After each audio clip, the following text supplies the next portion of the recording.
You wanted the best. You've got the best podcast, the hottest podcast in the world. The Chris Voss Show, the preeminent podcast with guests so smart you may experience serious brain bleed. The CEOs, authors, thought leaders, visionaries, and motivators. Get ready. Strap yourself in. Keep your hands, arms, and legs inside the vehicle at all times, because you're about to go on a monster education roller coaster with your brain. Now, here's your host, Chris Voss. Hi, folks. It's Voss here from theChrisVossShow.com. Who said that? Welcome to the show, my family and friends. We always love seeing you guys.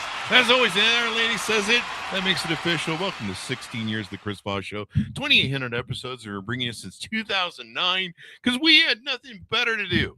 We just love podcasting, and we love amazing guests that make the world smarter, that raise the world's IQs, if that's possible. I've been on Twitter, so I'm not sure. But raise some of the IQs of people who want to be smarter. Let's put it that way. We're going to get into it with another wonderful gentleman and his book. But in the meantime, we need to cajole you. The one thing we ask, we don't ask a lot for you. Just listen to the show and, share it maybe. But go to goodreads.com/Chris Voss for your family, friends, and relatives. Facebook.com/Chris Voss. LinkedIn.com/Chris Voss. And YouTube.com/Chris Voss. Today, our amazing author is Tom Harden. He's going to be joining us for his book called Wired on Wall Street: The Rise and Fall of Tipper X, one of the FBI's most prolific informants. And you're going to be surprised at who Tipper X is. We're going to get into it with him and find out more about what he does. But Tom Harden helps organizations identify and close the blind spots that quietly push good people toward bad decisions. As a founder of Tipper X Advisors, he partners with Fortune Global 500 companies, boards of directors, financial institutions, law firms, business schools, and leadership teams to deliver keynotes, tailored workshops, and interactive courses, and advisory engagements, behavioral ethics, culture risk, and organizational conduct. Welcome to the show, Tom. How are you? Great. Doing great, Chris. Thanks for having me. Thanks for coming. Or should I call you Tipper? Either one. Either one. There you go. So give us your .coms. Where do you want people to find you on the interwebs? Yeah, no, I'm at tipperx.com, TIPPERX.com. Just found out from the U.S. Patent Office that's trademark, so I believe I'm the only TipperX on the intrawebs, so you can find me there, my information. There you go. Maybe you can take over Twitter, because it's now X, so I think they're in violation of your copyright. Right. Cease and desist for Elon. Yeah, just he needs a few of those. Anyway, give us a 30,000 overview. What's inside your book? Yeah, so it's really my story as a young guy from Georgia, middle class family, going back in the 90s where I grew up and got into an Ivy League school and got working on Wall Street in the early 2000s and do the hedge fund world of buying and trading and selling stocks. And I was set up really to succeed. Hedge funds are some of the most lucrative careers you can have. And Chris, I also became aware in the mid 2000s that insider trading was rampantly happening, buying or selling stocks on inside information. And I hate to say it, but I totally own it in the book that I ended up crossing that line, receiving 4 tips on trades that were illicit and inside and not public, and placed those trades. And my boss said, "This is amazing, but don't tell me how you're doing it." So we could talk about leadership there. And then the FBI's in my face 7 months after that 4th trade, but I'm happy to back up and fill in the gaps. There you go. What do you think triggered it with the FBI? So the FBI knew about. Yeah, there was a woman that tipped me on 3 of the trades that was already a convicted felon. So she had a sealed conviction, and they looked at her again and knocked on her door as I researched the book, and they said, "You did this again. Who'd you tell?" And she said, "There was this young guy in New York, Thomas Harden," and they approached me. She had lunch with me one day in New York, and she said, "Tom, we made these illegal trades last year, right?" And I said, "Oh, we did." And so she was wired up and served me on a platter. So, yeah. Wow. So you decided to is the thing that you decided to become an informant for Wall Street and wear a wire as well? Yeah, that's right. So I was out 7 months after the 4th trade. I wasn't really thinking about it. It's the financial crisis in 2008, July, and living in Manhattan is a great life up to that point, and dropped off some dry cleaning at 6:30 in the morning. And Chris, I heard somebody up behind me on the sidewalk say, "Are you Thomas Covey Harden?" And the last time I heard that was my mom back in Georgia and about to whip my butt. And it wasn't mom. It wasn't It's always it that wasn't middle mom. name that makes you go, "They use that Yeah. middle name." Middle name, that's not good, Yeah. especially in the Manhattan sidewalk and It's turn either mom around or and the FBI. yeah, exactly. So people know, right? Write that one down. And it's, just like the movies, the wallets are out, the dark suits, FBI, come Mm. sit down with us. And we sat down at a fast food restaurant. And he's like, "Hey, man, we know about your Ford trades last year." And I remember Chris Oh. thinking, like, I made such small trades compared to everybody else. I was trying to rationalize it. And it doesn't matter. I made the decision to cheat and they knew it. And Mhm. they said, "We think you can help us build some cases here on Wall Street around the financial crisis." And I was scared, Chris. They said, we were just down. They knew I was just down in Georgia visiting my baby nephew that last weekend for his baptism, and they knew his name, and he's 6 weeks old. And I thought, oh my gosh, my parents aren't going to like this. Just sort of, young guy still in touch with my parents, and I thought my wife's going to leave me. And we just got married, and she had no idea about my trades. And they said, "You can help us build these cases, Tom." I said, "Should I talk to a lawyer?" And the FBI said, "We'll let you know when you can do that." So that's how they played the game there, and it's crazy. What's that feel like? We talk a lot about things on the show, but a lot of people don't get to experience this. What does it feel like to? I mean, do you just have a pit of your stomach just drops when? That exactly right. So it's on the street, and Chris, I knew why they were there subconsciously, and they're stopping me and know my name, and I thought, "Damn, this is those trades," right? Like, it just hit me It went subconsciously, right but back to that, huh? There you go. yeah, it had been 7 or 8 months, but it was Yeah. definitely lingering there, and then your stomach drops. I think in the book, my editor said I said my palms were sweaty and my heart was racing. He's like, "Tom, you've written this 17 times." I'm like, "This is all I remember." I sat down with the FBI, and it was sort of like the Charlie Brown teacher, the want, like you kind of zone in and out, you don't hear it, and Yeah. then you come back, and it was a male and female agent, and the male was playing the sort of scaring me, and the female put her hand on my hand, and I came to, and Chris, you like this? She said, "Tom, the FBI is here for you when you're ready to turn your life around." And I said, "You Oh know wow. what? I'm ready." Yeah, and That's you how were it was. lucky that they weren't, they were in a mood to make you an informant instead of 100%, just throw you against 100%. the wall. So Yeah, and I'm yeah. lucky they stopped me after 4 trades, to be honest, 'cause to be honest, I would've Oh. kept doing it. My boss was looking the other way, and that's sort of willfully blind to what I was doing as the young professional, and I look as I wrote the book, I'm like, "Thank God they stopped me." I didn't think about that at the time at the Wendy's Mhm. there, but I thought about that now. Yeah. I mean, I was going to make the joke. I mean, this is why you always, if you're going to commit crimes, do a lot of them. That way you can't remember Yes. which one the FBI is there for and you won't look as guilty. It'll be like, well, Yeah. which one? Don't No, judge me. that's right.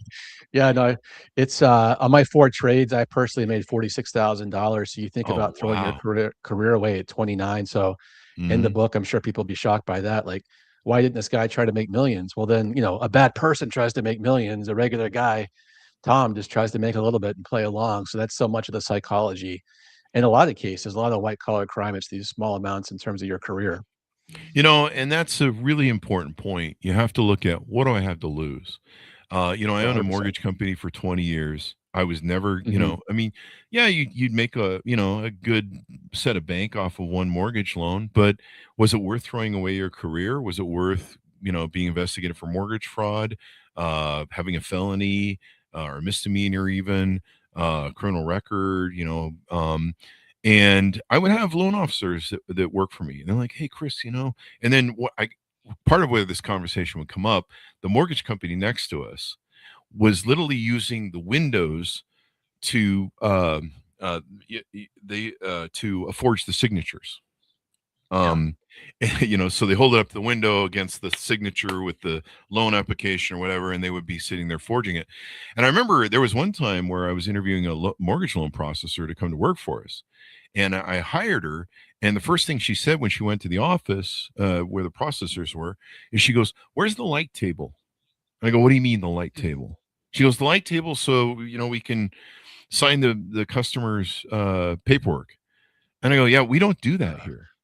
We're a yeah, legit company. I'm not yeah. going to jail. And if you want to go to jail, you can go someplace else to do it because I'm not going to jail Yeah, that's good you for had that yeah, healthy, I yeah. always tell people have that healthy paranoia, Yeah. never think it couldn't be you, like, people Hmm. might read the book and think, "I wouldn't be this guy, Tom," and that's, like, actually have a healthy paranoia in the right situation with the Oh right yeah. pressure and temptation, like, Yeah. we could do anything. And so I hope people see that when they read it. Yeah. And I mean, they would have excuses. They're like, well, what if there's a form we need to have signed by the customer? I'm like, you mail it to them. You wait for it to mail it Yeah. back, or we'll send a driver out to the house to have the paperwork signed. We're not forging signatures here, man. And that was a lot of the problem with a lot of when, the mortgage crisis hit the wall. But they Yeah. would always see the guy in the window next to us. And he eventually got banned by all the mortgage. He eventually got caught. Yeah. He lost his business and he was banned. And I don't know if he was criminally held, but most of the mortgage companies went, yeah, we know what this dude's up to. Yeah. And I would sit down with my loan officers and I'd be like, look, this deal, you're probably going to make like $2,000 off this deal, maybe, right? Maybe tops Right. 1,500, 1,000, whatever. You're going to make some commission off this deal. Is it worth cheating just to make $2,000 and you lose the $2,000 times 10 or 20 deals a month you do times the next 5 years or 10 years or Yeah. however long? I owned a mortgage company for 20 years until 2008. Yeah. And is it worth it?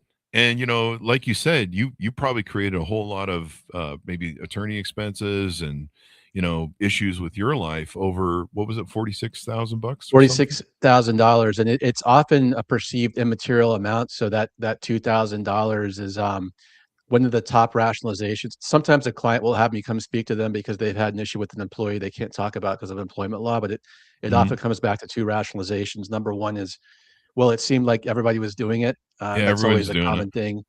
And number two is that immateriality. What I was doing was small and immaterial. And what I do is show that number or 2,000 or 46,000 is an iceberg underwater. And that's what you see above the water. But Mhm. below the water, your reputation, your career, the opportunity cost of me like losing my career, all those future years of earning, like you're not really seeing that in the moment. Yeah. You're just like, look the other way. Yeah, Everyone does it. Just because everyone does it doesn't mean you should do it. that's that's And it's right. not really about worrying about getting caught. It's just doing the right thing. And Yeah. part of it is if you do the right thing, hopefully everyone else will do the right thing, the golden rule. But those people that, that's why we have a rule of law society, or we used to have one, I think. Yes. 2026, folks, Yeah. if you're still watching this 10 years from now Yeah. and from the burnout apocalypse. Anyway, I'm just Yeah. joking. It's gonna be 5 years from now. So Tom, so you do this thing, and so Tipperex, was this your code name or something, or is this your FBI name? Yeah. So, Mhm. FBI approaches me that morning at the Wendy's or the dry cleaner, scares the crap out of me, and they said, "Hey, don't talk to a lawyer, but you can only tell your wife, Chris." And I violated that. I went to St. Patrick's Cathedral. I just became Catholic for marriage and went and gave a confession. And there was a long line of guys on Tuesday afternoon. I had gallows humor. How many hedge fund guys are in this line? And went to the priest and said, "Hey, you won't believe what happened this morning." And my penance was, "Hey, help the FBI." And I should have talked to a lawyer, but talked to a priest. And I waited till Friday to tell my wife, "How the heck am I gonna do this?" She was Wow. working at Lehman Brothers, if you remember those Oh, guys she's before they went working at under, and Lehman Brothers yeah. too. Wow. So she's having a hell of a year, and now her husband is approached by the FBI. I waited till Friday, and Chris, I was having panic attacks and bed sweats, and she Oh, knows something's going on. I usually try to keep it, make her laugh, and it wasn't like that week. And Friday after work, young couple in New York City, we're in our 20s about to start a family, and I said, "Hey, oh I gotta God. tell you something." And FBI Tuesday morning. And she was telling me last year when I was interviewing her for the book, she's just like, "I remember you owned it," immediately saying you did it. And Hmm. she said, she heard me and she said, "Can you say that again?" I said, "FBI Tuesday morning insider trading. I did it." And she said, "Well, you didn't do anything to hurt me." And Chris, I researched for the book, 85% of marriages will end when a Yeah. spouse brings in, a future felony. And so Oh it was well. not easy, but Hmm. when people read this book, they're certainly going to see I'm not the hero. She Yeah. stayed with me through all this. And another lesson from this is always marry someone who has a felony already. Yeah, that's right back into it. Because then it's easier when you, hey, Yeah. I got another one. Okay, well, we had one already. Yeah, Uh, well, yeah, it's funny that this is, I don't know if funny is the right analogy, but I don't know, comedian. But it's interesting that this is still happening. I grew up in the age of Ivan yeah, Biosky, Michael mm, Milken, Greed is Good, the guys that Wall Street, the movie is based upon. It's always funny every time I say the Greed is Good line. They always go, it's from the movie. No, that's yeah, from Ivan Biosky. And yeah. uh, That's and I right, remember that's right. these Yeah, scandals and all the things that went on there. and the greed is good. I mean, it was a crazy thing. Yeah. He gave that speech, I believe it was at a college, probably. Yes, I forget the name. Yeah, but you're right. You're right. That's what they took it. And it's still a thing. It still goes on, and people will bend the rules. And you have to ask yourself, is it worth it? So what happens then? I mean, we want people to buy the book, but what are some of the key points or Yeah. some of the experiences you go through? Yeah, so Friday I tell my wife and she accepts it as well as she can, and Monday I have lunch with the FBI, and I'm Hmm. pretty naive, and there's a small piece of metal on the table at lunch. I said, "Is that an extra BlackBerry battery?" We still had BlackBerries then, and Hmm. they must have thought, "This guy's a knucklehead, like, this is a body wire, like a recording device. Oh You're gonna wow, have to wear this, Tom," and, like, wow, usually you would have to wear a wire, like, you would have to say, "Am I gonna wear a wire on a buddy that I tipped information to?" Which one of the guys in these cases had to wear a wire on the best man at his wedding, and, I holy didn't have to do crap! that because a guy I tipped already wore a wire on me, and the woman that I mentioned, had worn a wire on me, so I said, "How do I help?" And they said, "If you bring us the worst actors in the industry, do you think you can do it?" And so what I did, Chris, as my cover story for a meeting with the wire was I would, get a meeting with the big hedge fund guy and just say, "Hey, I'm a young analyst. I'm probably out of work this year. It's 2008. I'm looking for work potentially," which is a good cover story. And then I'd Hmm. say, "By the way, how do you get your stock tips? How do you get your insider tips?" But if you're just meeting me, Chris, and I'm like, "How do you commit felonies?" Like, you're Yeah. not going to say anything. Hey, you're So, not going to be oh, like, yeah, interesting well, question. you just came in off the street. Sure, here's the Yeah, whole let me just tell you. operandus. Oh, It was sloppy, and the FBI was always sitting next to me at a Starbucks because they wanted to make sure I wasn't sliding you a note saying, I'm wearing a wire. And then they would listen to the recording later and say, "Tom, you're doing such a terrible job. You're so flummoxed." And I said, "Hey guys, it's my first time doing this. There was yeah, it's, no training at the ethics classes back in college, right?" So yeah. There I wasn't wasn't a wearing a college degree for that. yeah, yeah, there was no training at all, but eventually what the FBI told me was to ask a question and say nothing, so, like, that negotiation technique of silence, and Hmm. so I'd ask the question, say nothing, and eventually it took about 3 meetings, and by the Hmm. 3rd meeting, the target would say just enough, "Oh, I Yeah. have a source here," or just a little bit, and the FBI would say, "Tom, you're done here, on to the next one." So this went Wow. on for 2 years, and one guy was high up the FBI's list. He was onto me so early. 15 conversations, he would change the subject. He Mm-hmm. calls me on a Sunday night and he says, "Tom, we need to have dinner tonight. We need to talk." And I called the FBI and said, "This guy you want wants to have dinner." They met me at the train station in New York. I took the train out to Connecticut with the wire in my front pocket. He picks me up at the train station and he says, "Tom, good to see you. I brought swim trunks for you. We're going Wow. swimming." At my Oh. mother's house. Yeah, and The Sopranos was popular that summer, so that episode where they I forgot the character, but they, take him into the out in the water and kill him, I was thinking, "Oh my god," and went Wow. to this guy's house, and I excused myself, went to the restroom, and took the wire out, put it in my jeans, put these swim trunks on. We go out to this pool, we get into the pool, he grabs a tennis ball, we're playing this awkward game of catch, he's pouring it on, he's freaking me out. And he said, "Tom, I have to ask you one question. You have to be truthful." I was going to give it up, Chris. I was so scared. I thought the FBI would understand. I said, "What's your question?" He said, "Tom, have you been approached by the SEC, who's the regulator?" And truthfully, I could say, "No, not the SEC." He doesn't catch that nuance. He starts telling me everything because he saw I wasn't wearing a wire. Oh wow. This guy was one of the worst actors. He was never charged by the FBI or the SEC. Wow. That was the scariest moment. Yeah. Yeah, because I mean your life's on the line for Yeah, $46,000. I mean, that's right. how do you process that? Do you kind of go like, what the hell? I'm a now a slave. I mean, I don't want to say slave, but you're now conjoined permanently with the It's FBI and you got to property of jump the through all government. their hoops, Yes. property of the US government, It for 2 years, yeah. over For 2 years, $46,000. And I'm sure they don't it was like compensate a for these no, meetings or time, right?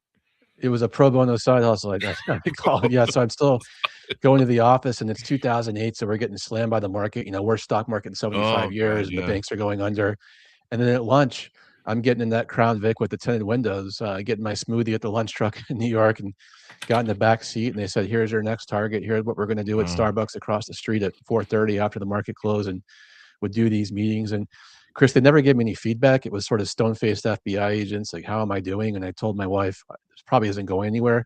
I was just trying to stay positive. I thought Sure. I had some crazy thoughts, like maybe I'll be a professional informant. Like maybe they're going to hire me to be an informant. That's not how Yeah, it you works. go to work for the FBI, like that one Or guy, with the check writing guy. What was that movie with Tom Oh, Hanks? Abagnale, right, Yeah, and, yeah. he actually admitted 90% of his story. There's a guy that, busted him a few years ago for, Really? admitting the whole thing, but yeah, so you should have him on and see if he'll talk about it. Yeah, 90% of that story was fake, but he's A a con man, liar right? being more of a liar? Are you Yeah, sure?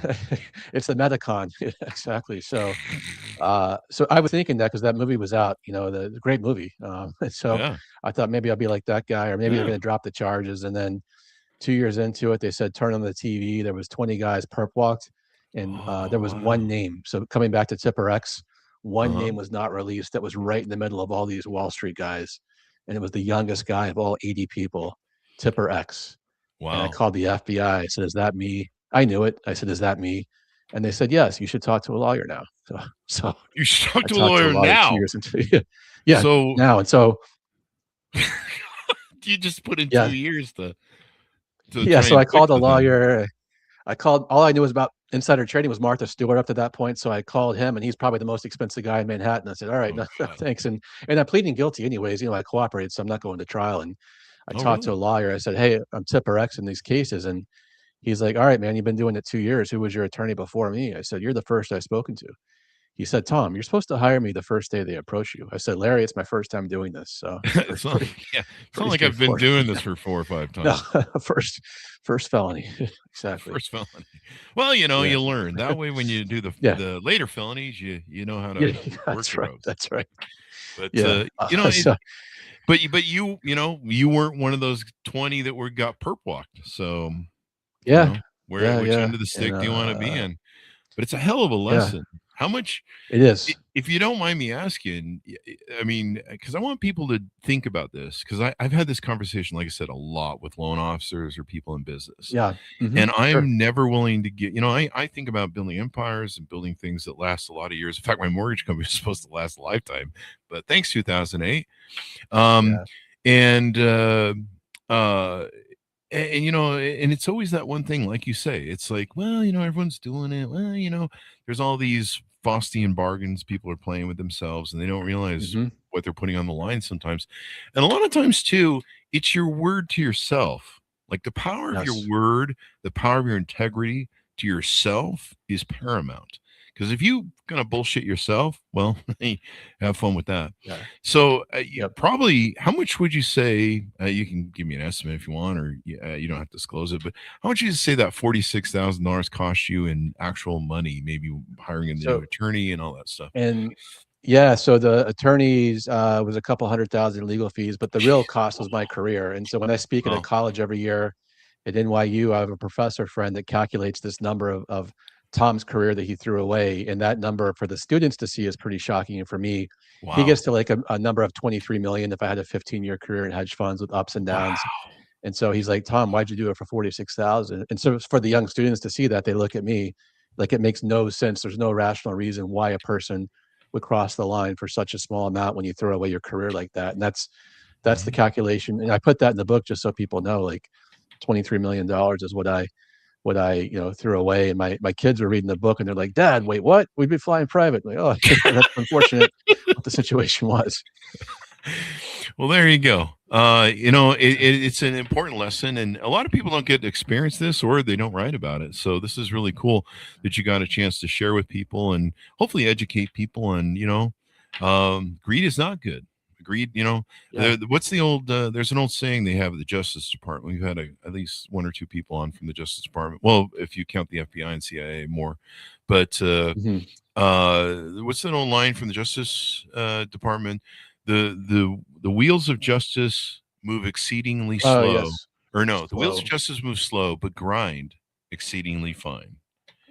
And that Yes, tells that's you right. what you need to know. You can try and escape and run, and maybe things, you can get away with stuff. You see these guys who committed murder back before they had DNA, and 30 years later, 40 years later, 50 years later, they get caught. And and then there's the guilt of living with it too. There's the guilt and shame of knowing Yeah. you violated your own oath to yourself, your integrity, and everything else. um So now you've created, you're out helping, share this with other people in the world. Tell us about what you're doing there at tipperx.com. Yeah, so the FBI invited me to speak about this. So I was sentenced in 2015 to no prison because they arrested 81 guys and they gave me credit for 20 of those arrests. And so Oh, wow. it wasn't clear though because there was Occupy Wall Street. If you remember that, it was like Oh, yeah. down with the bankers and these protests Mm. in New York after the crisis. And but the judge said, "Hey, you were the key informant," and I still took a felony, Chris, securities fraud. Really? And the FBI, Wow. yeah, I took a securities fraud and conspiracy to commit securities fraud. So I'm Hmm. actually one of the consequences, and I'm not complaining, I made these choices and brought it on Hmm. myself, but I'm actually debanked in the country at the major bank, so I have Oh, to find really? credit unions where I can just have a checking account, Wow. and so that's Wow. most And it people with impacts your felony travel convictions. worldwide too. And it does, right, Mhm. I have to search the country, so, Japan and Australia are probably off limits for the Harden family, Wow. unless I can get a expungement or something, There you but go. yeah, that you have to check the countries and, the banking is a tough one, and so there's, 20 million people in the country with felonies, so that's a tough one, but the FBI invited me to speak about this, so 2016, I got a call from that restricted number, and my wife's like, "What did you do now?" She stayed with me, and I said, "I don't know, was I watching illegal movies or something?" And, the FBI said, "Hey, can you come talk to the rookie agents because you were the youngest guy we charged of the 80 people, Wow. and you're Wow. just a regular guy, and this is how we usually just stop regular guys. It's not Bernie Madoff usually, it's a regular Tom Harden from Georgia." And so I spoke Hmm. at the FBI, and they said, "Hey, go make a lemonade and lemons out of this, situation. Just Yeah. speak to all these young professionals and students about it." And so I went on a pilgrimage to colleges in New York and I didn't charge initially, just said, "Hey, does this make sense to you guys?" And they understood those rationalizations and those lines. And then eventually companies just started hiring me to speak for their kind of ethics training every year. And it Yeah. turned into 650 talks in 13 countries. And my publisher reached out last year and said, "Let's get this on the page and keep the momentum going to other industries outside of Wall Street because it applies to Yeah. anybody." And so that's what I do today. One of the topics in the book I came up with was this idea of the integrity gap, where we all Mm. think about our reputation. I was so consumed about what people thought of me. I'm being in the know of the information. And you mentioned that character, those sacrifices we make with ourselves, those lines that we cross. Hmm. And that integrity gap is that distance between our character and our reputation. And all Hmm. those rationalizations are in between. And so we want to try to close that gap. And so Yeah. every company's focused on reputation management, but rarely thinking about what are my sort of unimpeachable values, or what is my character? What does it look like every day? And so that's when I try to espouse in my workshops and my keynotes. There you go. I was a realtor for 6 years, and there was a company wide, or I think it was a local wide thing there in Utah, and every year you had to go through. Maybe it was 2 years. You had to go through an ethics training class, and I remember taking it. It was really insightful, but I remember some of the comments, some of the interesting things said and from the participants that I was like, they're asking questions like, well, so if I disclose, if I betray my fiduciary duty to my client and, work out a deal between the other guy that's benefit to us, but not the best deal for my client, I mean, is that still okay? And, that sort of thing. Yeah. And yeah, I mean, I've seen it all my life through business. I'm sure you see it now, especially in what you do. And there needs to be more ethics training. I think more leaders need ethical training, because it's not only Yes. the word to what you promise other people and what you do, and how people, is this a leader I can trust or not? But it's also the word yourself. It's the power of Yeah. yourself. I know that if I bullshit myself, I'm going to pay the price probably for it. It won't be today, That's right. you know, but it'll be tomorrow with interest. That's right. So I think this is really That's very important. well said. Mhm. So Yeah, you, and I'm speaking more leadership summits too, just on that point. Like, assuming we all want to do the right thing, how do we get our mhm, good people to be even better? And some of the best ethics programs I've seen is when they actually recognize an employee who turned down a large commercial opportunity because mhm, there was some corruption risk with it and passed on the business. And then you want to like highlight those people and say this mhm. individual did the right thing and turning down this business. And that was a great piece of business we could have had, but the corruption risk was too much. And so, Yeah. you know, highlighting the why behind the decision. Yeah, and there's a million examples you can do with this. I mean, I had employees come to me and be like, "Hey, my wife takes my whole check. Can you give me a Mhm. side check?" I remember, I think there was some sales loan officers that left us and processors that left us when they found out that we wouldn't allow faking of signatures and Yeah. different sketchy stuff in the mortgage business that end up causing, I think, 2008, kind of. There was a lot that went into that. Mhm. But it's, and we lose sales. I mean, I remember one time a guy came up to me at a convention and from another mortgage company. He goes, "Hey man, did you guys ever get paid from this loan officer who brought us 4 deals from you guys? He had your leads and he said he was going to pay you and take care of it." I was like, "No, we never did." But and so we looked into it. But we lost money because we would be like, "Yeah, we're not doing illegal stuff." And we found out this particular employee had an alcohol problem. Of course, we kind of knew about that. It's always interesting the people. If anyway, I'm not going to get into the particular alcohol, but if you have someone who drinks Crown Royal on a regular basis, check on them. Yeah. Uh, Yeah. there's something about that, especially if they really love Crown Royal. I don't know what that's Yeah. about, but there's a consistency there I found over the years. When you hire salespeople, they sometimes come with all sorts of substance issues. Oh, I'm sure. I'm sure. Yeah, Yeah. yeah. It's always that you're either bailing them out of jail or picking them up at the local bar or whatever. I got stories, Always but something. Yeah. we need that line has to be held because if your other employees see that you're willing to allow illicit stuff to take place, or even if it's questionable morality, or questionable ethics. We've all seen cases where leaders or CEOs will say one thing through the PR drip Yep.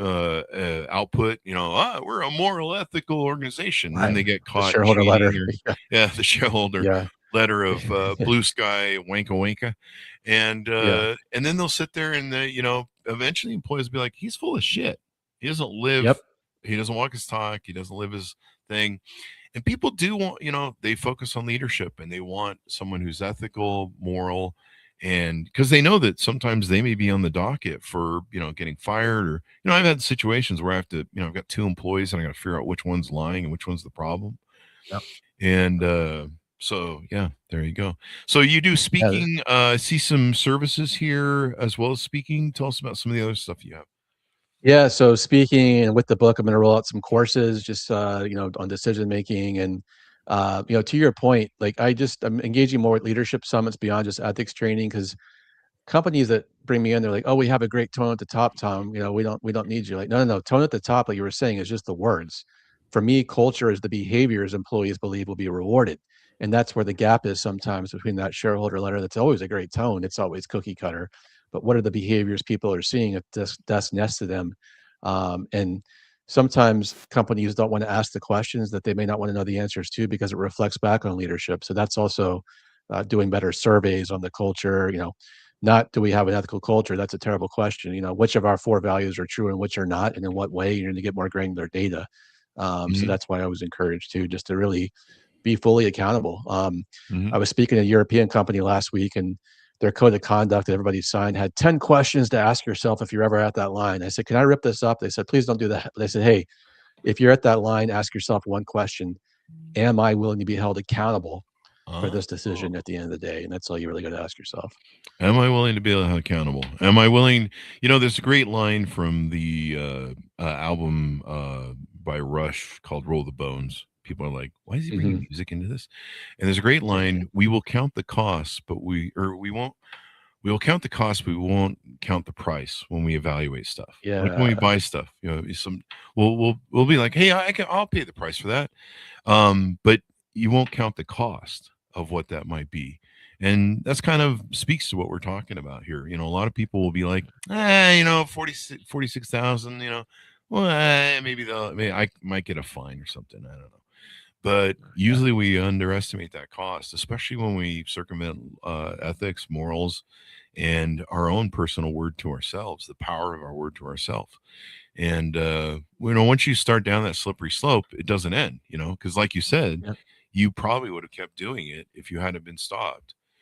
And probably thank God you were stopped early on. You didn't Yeah. become the big fish that ended up on the 20 perp walk. That's exactly right. I'm happy they stopped me because I would have kept doing it, and Mhm. I'm happy they invited me to speak about this years later and put me on this path of, eliminating the lemons because it's really meaningful, work for me just to get those emails from the young guys. "Hey, I saw myself in you. I'll never forget this." So Yeah. I'm hoping the book gets out there for more people like that. There you go. And hopefully so too. As we wrap up the show, anything more you want to discuss or tease out about the work you're doing or the book, et cetera, we haven't covered? Yeah, no, it's just it's Wired on Wall Street. It's out wherever books are sold, and I also want to just have people read it that may be going through something self-inflicted on their own, and you can see Mhm. that I wrote in there, your scars can become your service. You can really Mhm. accept responsibility, and really the hardest part, Chris, is to forgive yourself, and that's something that's Mhm. ongoing for me. And you mentioned shame and the guilt, and the shame is nobody needs the shame. The shame is I'm a terrible person. Guilt is maybe I'm a regular guy that did the wrong thing, and nobody should have to live with the shame. So I talk about that too. There you go. And it's #1 new release in white collar crime true accounts here on Amazon, folks. So Yeah, check that out as that's well. right. And it comes out tomorrow, the February That's right. 25th, February. 2026. Yep. Yep. Wired on Wall Street. No, it's not a story about a Wall Street trader doing lots of coke and Adderall. It's Yep. FBI Wired. Yeah, Just had that's to pull right. that That's joke right. out there because Yeah. most of the rest of the stories are probably that anyway. I've known some Wall Street Yep. people. Let's put it that way. Oh Uh, yes. Yes, me too. did your wife? Did you was so with the Lehman Brothers? I mean, with your wife, Yeah. you getting laid off? That I mean, you really had a pile of stuff coming at you. Yeah. She got laid off, and then the FBI approached me 2 months after she was laid off, and then Mhm. she was lucky she found a job before they went under, but she was holding down the fort the whole time. And Wow. my name became Tipper X on the front page of the Wall Street Journal Wow. 2 days after she went back to work after maternity leave. So you can imagine a young mother. It's always a very hectic time, first born back to Oh yeah. work, and she's back to work showing pictures of the baby, and then 2 days later, her husband's name on the front page of the Wall Street Journal. So Wow. as I interviewed, it was pretty surreal to interview my wife for my memoir last year. I said, what was it like for you, Sue?" And she said, "Thanks for asking, because you never did, Tom." Like, wow, you're right. You're right. Wow. Well, sometimes I mean you're in that mode of survival, and Yeah.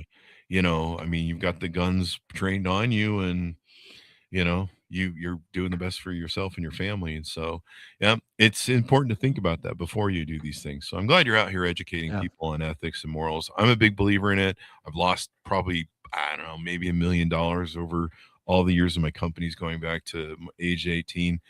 Probably, maybe it's not a million, maybe 500,000 or 250,000, maybe, I don't know. You'd have to stack up all the deals, but over 20 years there was a lot of mortgage deals and a lot of conversations that I took a pass on. Sometimes I found out they were, in fact, no, it actually probably is that high.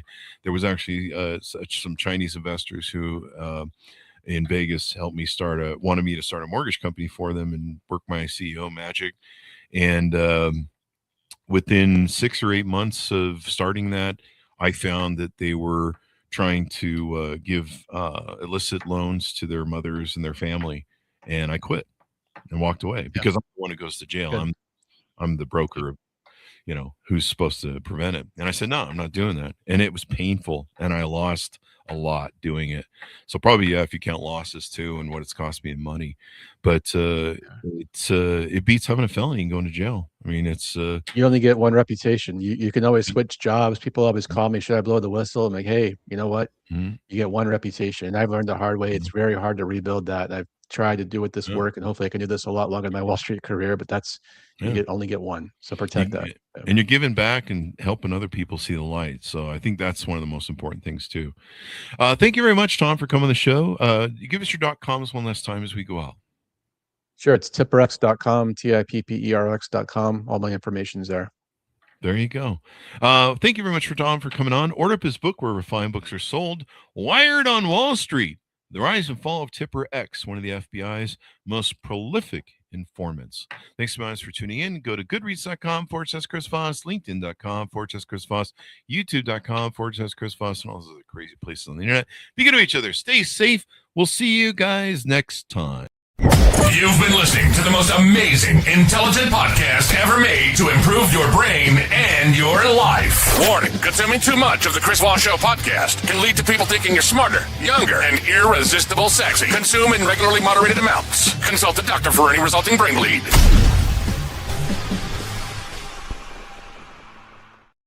Brain bleed.